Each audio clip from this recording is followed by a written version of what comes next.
Good morning, boys and girls. Today's story is about Shirley Chisholm by J.P. Miller. Running for president. Have you ever wanted to change the rules to make things fair? Have you ever dreamed of being someone who makes the laws? What about being president? Shirley Chisholm had those dreams. She was a leader in government, and she was also a leader in staying true to what you know is right.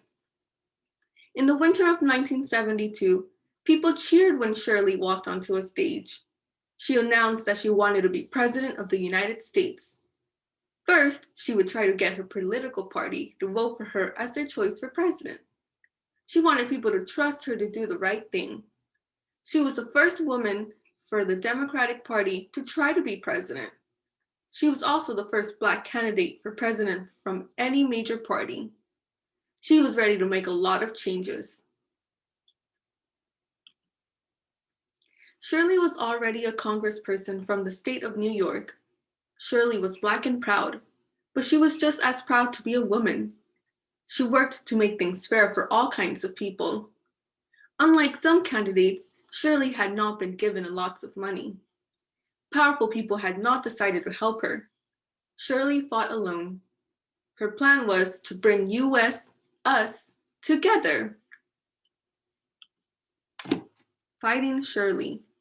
Shirley was born in Brooklyn, New York. She moved her three younger sisters to the country of Barbados when she was 5 years old. Her new school had many rules. It taught Shirley how to work hard. By the time she moved back to the United States, when she was 10, she already knew that she was a strong person. Shirley wanted to keep learning. She went to college and studied education. She worked in a school while she was a student. Once she finished college, she kept working in education. That was where she got interested in politics. How could she make education better for children? How could she help families? She decided to work for the government. She could make changes happen there. In 1965, she won an election. She became a lawmaker for the state of New York. In just a couple of years, she made important steps towards her goal of improving people's lives. Shirley decided to run for Congress. In 1968, she became the first Black US congressperson.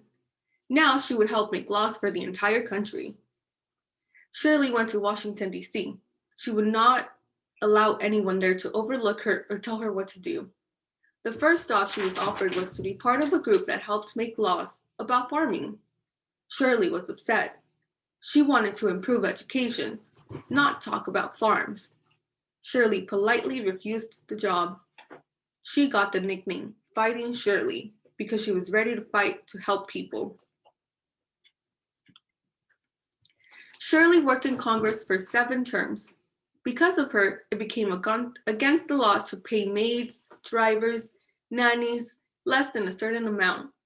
She helped start a program that gave food for women, babies, and children.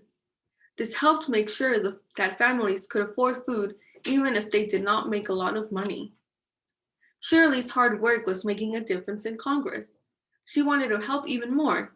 She decided to run for president of the United States. Some people did not like what Shirley was doing or who she was. She got threats from people. She was treated unfairly. People tried to stop her from being on television, but Fighting Shirley was not going to give up. She gave speeches, looked for solutions, and kept fighting. Shirley worked hard in her fight to become president. Her slogan said a lot about her. It was on buttons and posters. Vote Chisholm, 1972, unbought and unbossed. No one could make her change her mind by giving her money. No one could tell her what to do. Nothing stopped Shirley from being who she was. In the end, she did not become president, but she changed the country just by being herself. Leaving a legacy. Shirley was a leader in many things. She was the first Black woman in the US Congress. She was the first Black candidate for a major party to run for president of the United States. And she was the first woman to appear in a presidential debate. Shirley did great things, but they were not why she wanted to be remembered. She wanted to be remembered for her strength. She wanted to be known as a woman who fought for change. In 1983, Shirley retired from politics. She died in 2005 at the age of 80.